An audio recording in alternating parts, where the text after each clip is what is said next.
நமது ஆண்டவரும் இரட்சகருமாயிருக்கிற இயேசு கிறிஸ்து நாமத்தினால என்னுடைய அன்பின் வாழ்த்துக்களை உங்களுக்கு நான் தெரிவித்துக் கொள்கிறேன். இந்த தேவ செய்தி மூலமாய் உங்களை சந்திப்பதில் மிகுந்த சந்தோஷம்.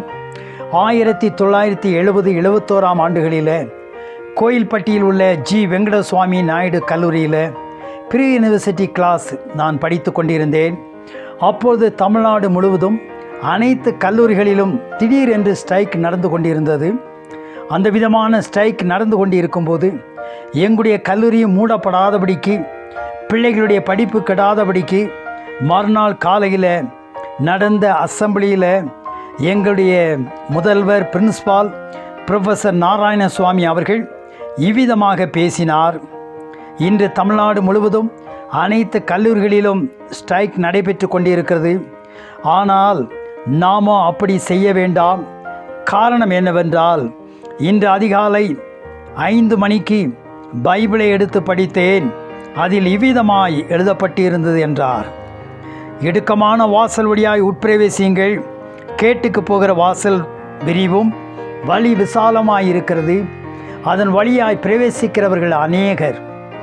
ஜீவனுக்கு போகிற வாசல் இடுக்கமும் வழி நெருக்கமாயிருக்கிறது, அதை கண்டுபிடிக்கிறவர்கள் சிலர் என்று மேற்கோள் காட்டி, நாம் பலரை பின்பற்றி ஸ்ட்ரைக் பண்ணி நமது படிப்பை கெடுக்காதபடி மாணவர்கள் அனைவரும் தங்கள் தங்கள் வகுப்புகளுக்கு செல்லலாம் என்று சொன்னவுடனே அனைத்து மாணவர்களும் கலைந்து சென்று அவர்கள் கிளாஸுகளுக்கு சென்றோம். இன்றைய நிலை அநேக தீமையான காரியங்களும் மது, போதை மற்றும் தீய ஆபாச காட்சிகளிலும் பல வாலிப பிள்ளைகள் மூழ்கி அடிமைகளாயிருக்கிறார்கள். அவைகளெல்லாம் அழிவுக்கு கொண்டு செல்லுகிறது.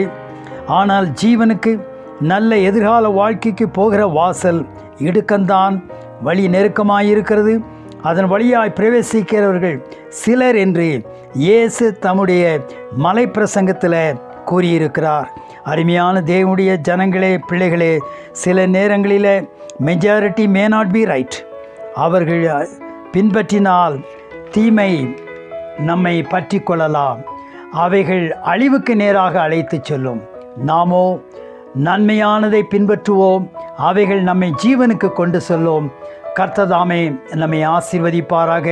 ஜெபிப்போம். எங்கள் அன்பின் ஆண்டவரே, நாங்கள் தீமையான காரியங்களை பின்பற்றி அழிவுக்கு செல்லாதபடிக்கு எங்களுடைய வாழ்க்கையை ஆண்டவரே உமக்கென்று அர்ப்பணித்து, உம்முடைய வசனம் சொல்லுகிற வண்ணமாக ஜீவனுக்கு செல்லுகிற வாசல் ஆண்டவர் அது இடுக்கமாய் நெருக்கமாய் இருக்கலாம், அதை கண்டுபிடிக்கிறவர் சிலர் என்று சொன்ன விதமாய் அவர்களிலும் நாங்கள் ஒருவராய் இருந்து நல்ல வாழ்க்கை செல்லுகிற பாதைகளை கண்டு நாங்கள் அதில் செல்ல எங்களுக்கு கிருபை தாரும். எங்களை வழிநடத்தும், ஆசீர்வதியும். இயேசின் மூலம் ஜெபம் கேள் நல்ல பிதாவே, ஆமேன். நம்முடைய கர்த்தராகிய இயேசுவுடைய கிருபையும் பிதாவுடைய அன்பும் பரிசுத்த ஆவியானுடைய ஐக்கியமும் சந்தோஷமும் சமாதானமும் இந்த செய்தியை கேட்கிற ஒவ்வொருவரோடும் இன்றும் என்று சதா காலம் இருப்பதாக. ஆமேன். God bless you all. Like, subscribe and share to spread the God's love.